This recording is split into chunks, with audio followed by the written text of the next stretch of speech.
Alright guys, I want to welcome you all back to some more of the house in Fata Morgana, Requiem for Innocence.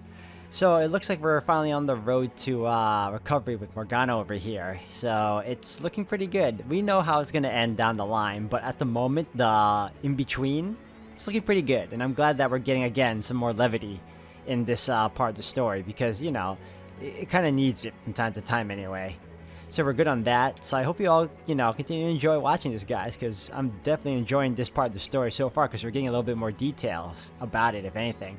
And most importantly, guys, I want to thank you all for the love and support you continue to show this series. It really means a lot. So with that said, guys, let's keep it rolling. Alright, guys, and we are back. Dear God. Ah! Jacopo! Jacopo! I need your help! I can't carry everyone all up by myself! Alright. I'll drag them out into the streets. Please don't shout though, my head hurts enough as it is. Thank you! I said stop shouting! Blah. I guess I'll start with him.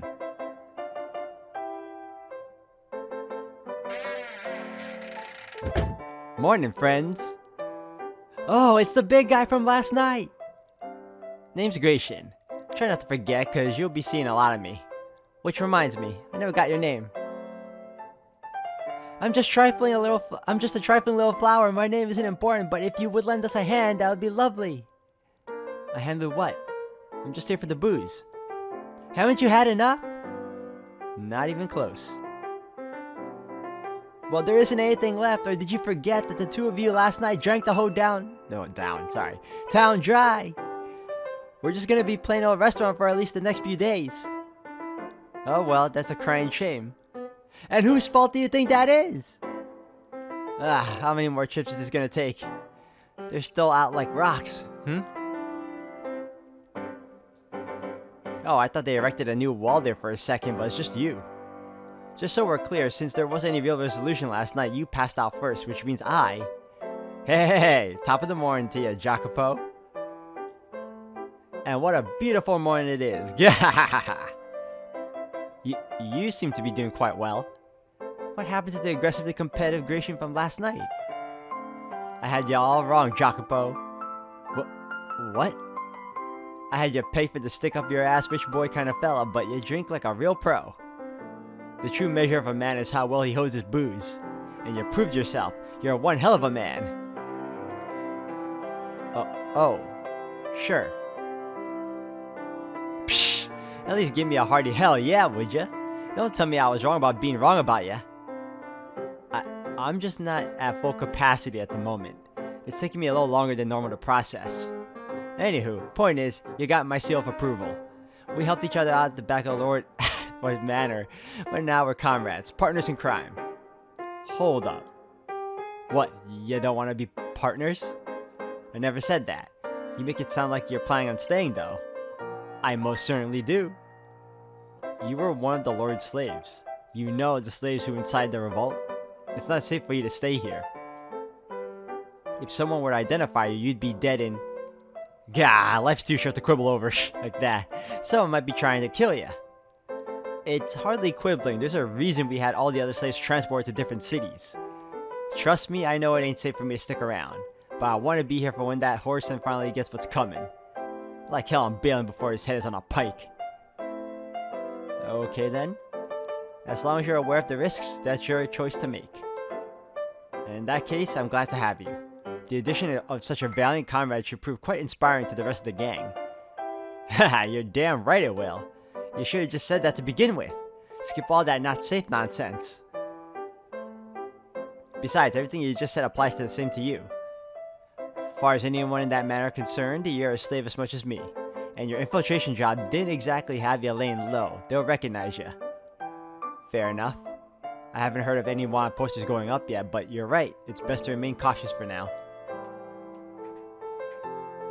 Though, as long as we keep to the slums, we should be relatively safe, for the time being.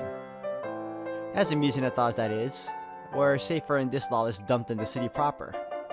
Indeed, but the gang has eyes and ears covering the entire district. If someone who doesn't belong shows up, word will spread quickly.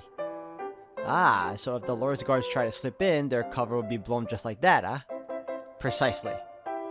Which isn't to say it's a good part of town, of course. We have more than our fair share of hooligans.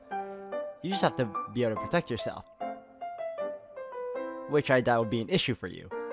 Hell yeah, bring on the pickpockets. I'll rob every last one of them blind. Maybe even literally. I'm glad he's on our side. Well, if you're gonna be staying here, I should probably show you more than just our pub of choice. You'll need to find work as well. Not that that should prove any trouble. With your muscle, you can choose pretty much anything. A bodyguard, a carpenter, a metal worker, whatever you like. But first, could I ask you to help me get these dolts outside? Aye aye, where do you want me to toss them? Be gentle with them if you would. They are ours for what it's worth.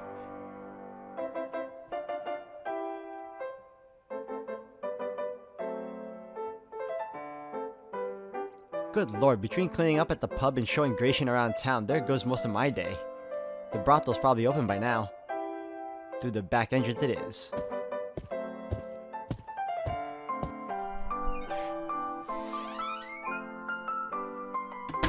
Hey, anyone home? No one? Not even the girl.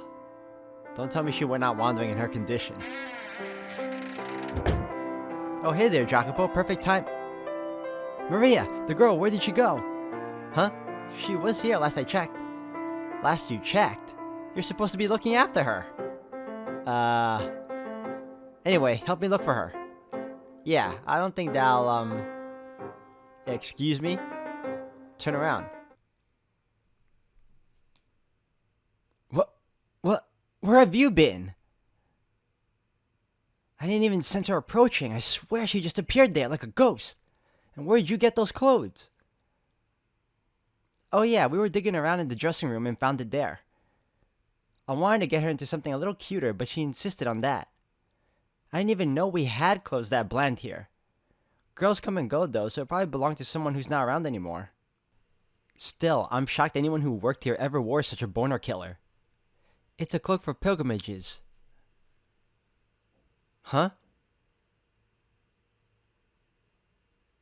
An outfit someone wears while on a pilgrimage.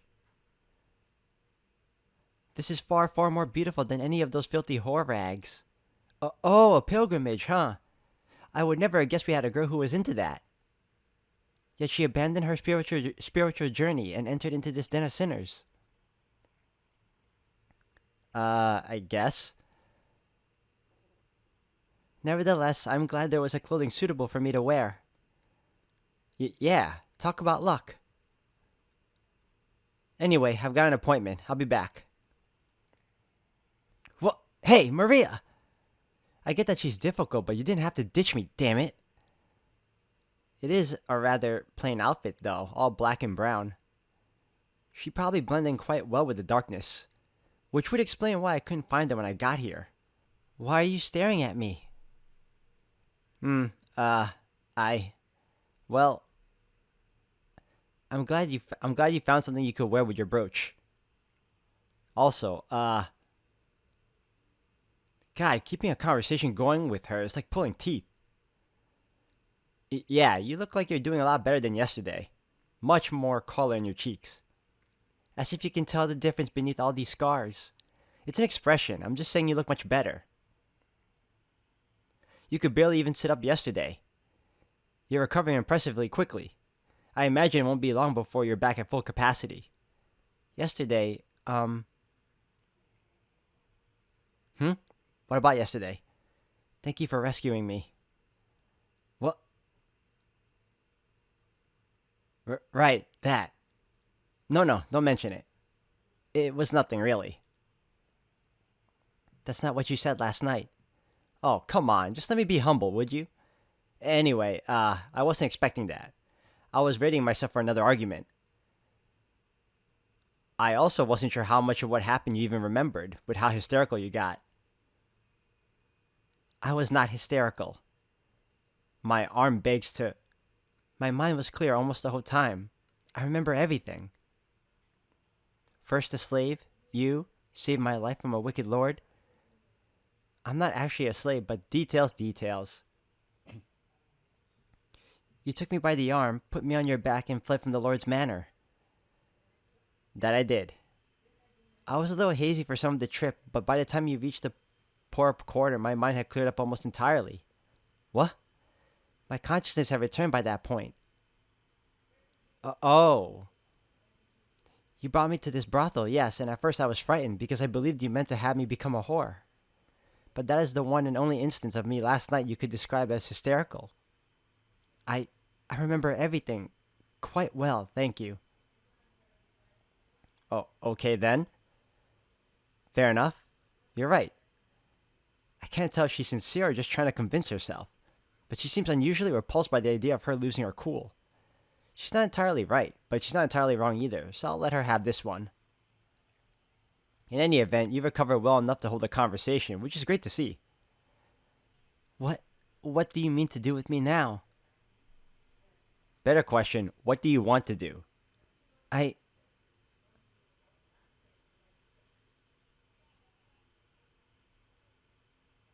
Alright, well, Here's an idea. If you don't have anything, you can stay here until you're all the way back on your feet. Maria's already set aside that room for you. You want me to stay in this vile gathering place of sinners? You do realize who you're talking about, right? Those vile sinners are the ones who took you in, who agreed to look after you.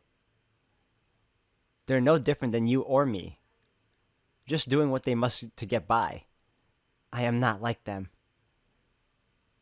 You're right, they don't look down on others for their line of work. At the very least, try to keep your callous prejudice against prostitutes to yourself when they're around, would you? Why? It is my sacred duty to spread the word of God. Indulging in carnal pleasure is a sin, no matter the reason.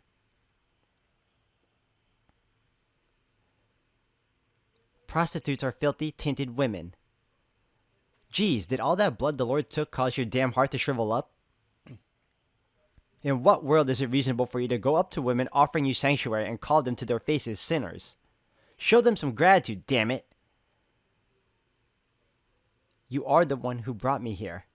I never asked them to do anything for me. Oh, fine, whatever. If you're that opposed to staying here, then go. Get the hell out. You don't deserve their hospitality. Go off and preach the word of God and call everyone sinners. I expect someone will find you dead on the side of the road in less than a fortnight. Very well. Thank you for yesterday. And farewell. Wait! Wait. Yes? Are you insane? You're not supposed to actually go. You're the one who told me to leave. Off to a great start with that 3 years of ice-breaking, Jacopo. She's been through hell, you know that. I'm sorry. I take everything back. That was extremely childish of me. So please, reconsider. I wouldn't be able to sleep at night knowing I chased you out. You cannot seem to make up your mind, can you? It was a heat of the moment thing. I didn't mean it. I'm sorry, I don't actually want you to leave. Good lord. Alright, the ointment. Did you apply it like I told you to? No. Really? Well, in that case, I'll do it now. You need help with your back either way. You're a very curious man. Huh? Why do you say that? No reason. I'm simply saying the first thing that came to mind. Don't tell me you think I have unscrupulous taste like Maria seems to believe. Let me make this perfectly clear. I will not lay a finger on you. You're just a child, for God's sake. Now sit down. Well, look at that. I thought I'd have to fight her on this. Is something the matter? I never told you to undress. Were you wanting to apply the ointment to my clothes then? Okay, good point. That wouldn't help very much, would it? God damn it, Jacopo, calm the hell down. Or are you trying to make yourself look like a liar? She just caught me off guard, that's all. The girl quietly disrobed, then knelt down. She had been naked when I saved her from the Lord. So it wasn't like this was my first time seeing her unclothed. But that was in the middle of her revolt. I didn't exactly have the time to get a good look. She was almost frighteningly scrawny, her arms barely any bigger than the bones within. Her skin was so pale I could see the blue veins running beneath it. And then, of course, there was the crisscrossing web of scars. Each one stood out clearly against her pale skin. The scars covered her whole body, front and back. I could hardly find a patch of skin that hadn't been desecrated. Looking at her, I was gripped with a mix of burning rage and bitter sadness, neither of which I had a source of relief for. But the most upsetting thing was how she just sat there, exposed, completely emotionless. Quite a change from how she behaved last night. Today, I'm the one doing all the shouting. Almost feels like I'm looking at a lifeless puppet. I scooped up some of the ointment with my fingers and gently rubbed it across her wounded flesh. Every time my hand made contact, she shuddered, but she never recoiled or objected. Though it felt less like she was willingly accepting my aid, and more like she was simply enduring, waiting for it to be over. It was almost silent in the room, save for the cries and moaning that made its way through the walls. Sitting naked in a brothel while a strange man rubbed medicine on her, I could only imagine how unpleasant that must be, considering how devout she seemed to be. She was probably doing everything in her power to cut herself off from the whole experience. I wondered if perhaps she might one day come to realize that we were not trying to insult or demean her, and that we were simply concerned for her, that we wanted to give her a place she could feel safe. So, is this all the Lord's doing? You don't have to answer if you're not comfortable. Except for my arms, yes. Someone else did your arms then? No, I cut them myself. You? I thought suicide was a sin. Is self-mutilation allowed then? I'm not sure what the rules on that are. You have a lot to live for. And that was about the extent of our conversation as I applied the ointment. I couldn't come up with any small talk, and I didn't really want to press any further about her scars or her time with the Lord. So I quietly worked, and she quietly let me do my work. By the time it was all over, I was exhausted. It felt like it had taken more out of me than the couple of hours I had spent dragging unconscious drunks from the pub. When I told her I was finished, she let out a sigh of relief, the first sign of emotion I had seen from her since we began. Thank you. Oh, wait, we're not quite done. Still have to take care of your face. No, I'm fine, thank you. I beg to differ. If anything, you should be most concerned about your face. Now come on, look at me. Do I have to? Well, yeah. It'd be kind of silly to do everything but your face. I can do it myself. Uh-huh, sure, yeah, not happening. I'm not gonna finish what I started. Why can't I do it myself? Because my gut tells me you'll just slap a little on and call it done. I want to make sure it's taken care of properly. So look at me, show me your face. Fine.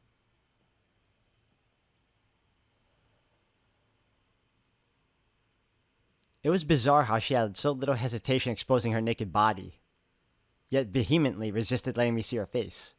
With anyone else I knew, it would be the other way around. The wounds on her face seemed to hold much more significance to her than those in the rest of her body. When she asked me to kill her yesterday, it was immediately after seeing herself in the mirror. But if the marks on her face were that upsetting, wouldn't she want them to heal? So why was she fighting me about it? Did she have some other reason to hide her face from me? Whatever it was that drove her actions, I couldn't make any sense of it. Let me know if it stings. Relax, I won't bite. You weren't this tense when I was applying the ointment to the rest of you. Just get it over with. Alright. You know, I just realized I don't know your name.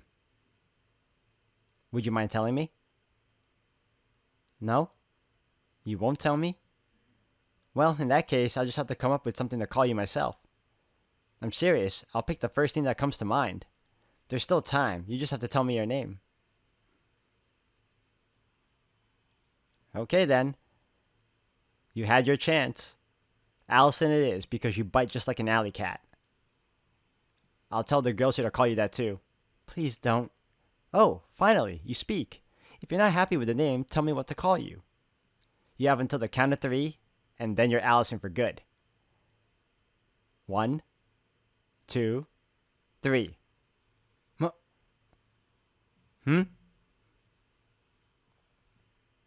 Isn't your whole name, is it? So you're, I can understand being a little embarrassed about that.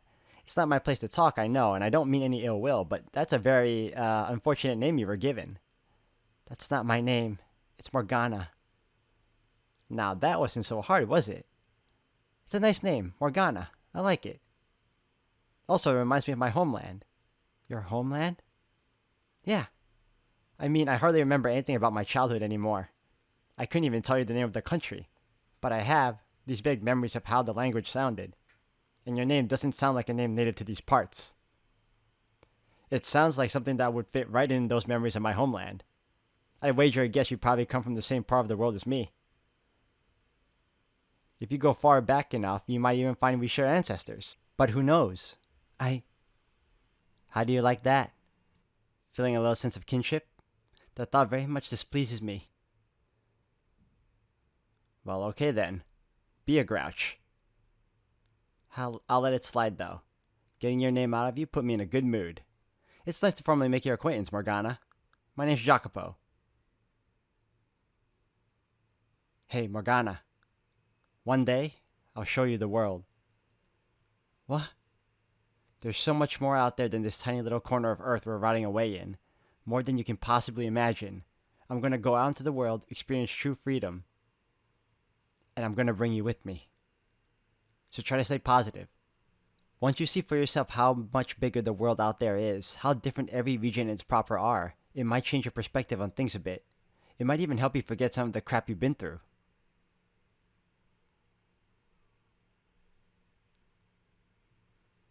Alright, now I'm done.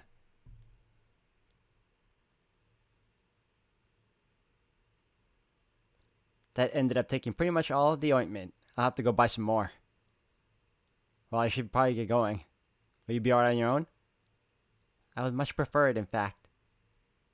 Alright. Sorry to be such a nuisance. See you again tomorrow.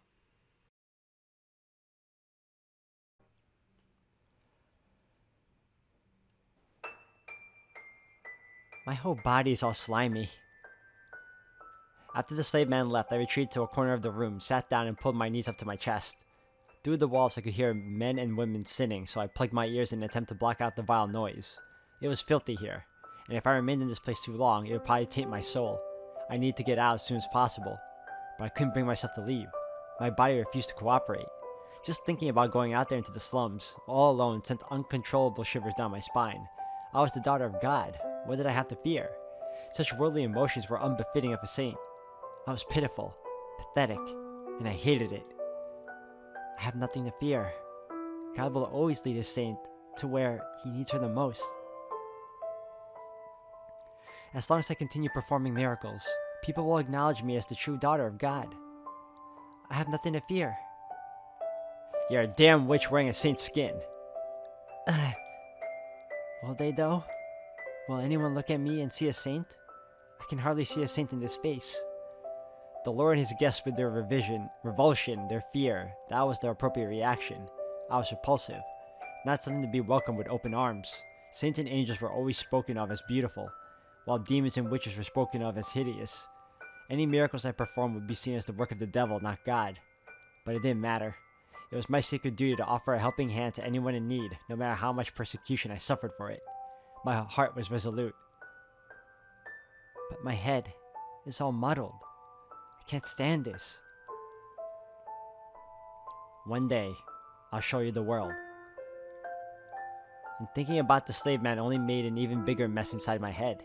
It wasn't all unpleasant, though. He didn't push me away because of how I looked. He treated me like an ordinary girl, not a witch, and not a saint either. And besides, I was being disrespectful. I know that. He was well within his rights to be angry. He could have let me go, but he didn't. He got angry, but he told me to stay. Put ointment on me. Smiled even. A very curious man indeed.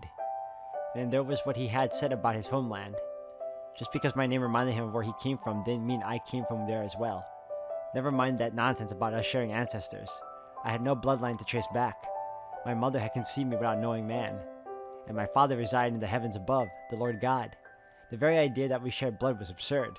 And yet, what if somewhere on this earth there are people who share my blood? Who feel what I do, who think what I think, who see the world the same as me. What if somewhere like that really does exist? That would be very, so very...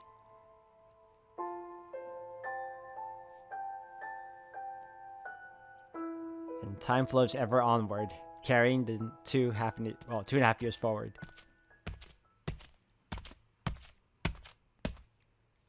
There she is.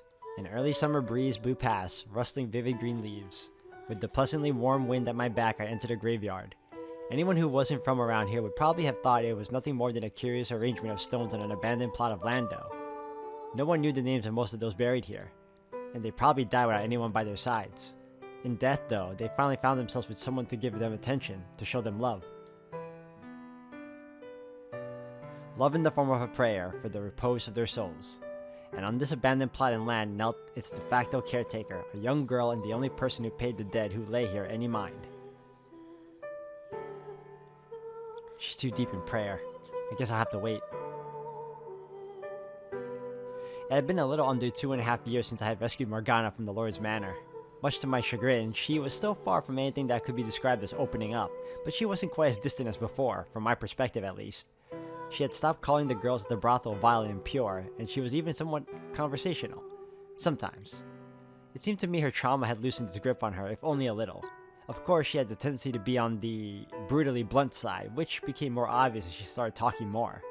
And I felt like the brutal part was getting more prominent every day. Though I suppose it was a good sign.